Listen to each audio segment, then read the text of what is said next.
Who is it for versus what is it for? Have you ever paused before asking who is it for or what is it for? These short questions are crucial for everyday English, but they target two very different things: a person, the recipient, and a purpose, the reason. In this video, I'll show you the correct way to form these questions, how to answer them perfectly, and how to change the questions from singular to plural. Who is it for? When we use who is it for or who is this for, we are asking about the person who receives an object. The structure, singular, question, answer start, answer end, the person. Who is this for? It's for her, pronoun. Who is it for? This is for Mr. Thompson, name. Remember, the pronoun that follows for must be an object pronoun. It's for him, it's for her, it's for them, it's for you or me. This box right here, who is this for? It's for you. This means I am giving the book to you. If you have many things, you change the demonstrative pronoun and the verb. Who are these for? Plural objects. Who are they for? General reference to multiple things. The answer changes to the plural pronoun they. They're for my students. Real-world example. Letters and calls.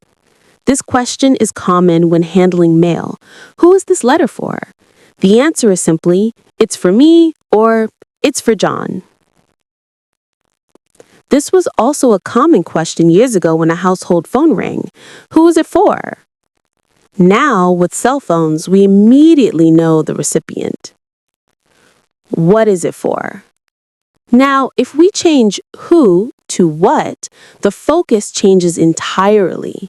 What is it for asks for the purpose or the reason behind an object. The structure, the purpose. The basic answer structure is similar, but the ending is different. What is this for? Or it for? So it's for a purpose. Answering with the gerund. The clearest way to state the purpose is by using a gerund, an ing word that functions as a noun, a ruler. What is this for? It's for measuring things. A flashlight. What is this for? It's for seeing in the dark. A smoke detector. What is a smoke detector for? It's for detecting smoke and warning people. A DVD player. What is this for?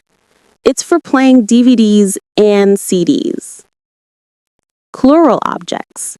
Remember that some items are always plural, like scissors. What are these for? The answer, they're for cutting things.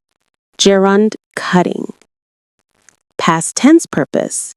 You can also use this question structure in the past tense. Imagine you got a parking ticket. You might ask, what was it for? The answer, it was for speeding or it was for parking in the wrong place. Conclusion.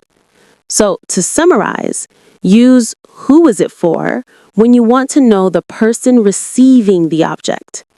Use what is it for when you want to know the reason or purpose. I hope these examples and structures helped you master these common English questions. If this video helped you, please give it a thumbs up and subscribe to my channel.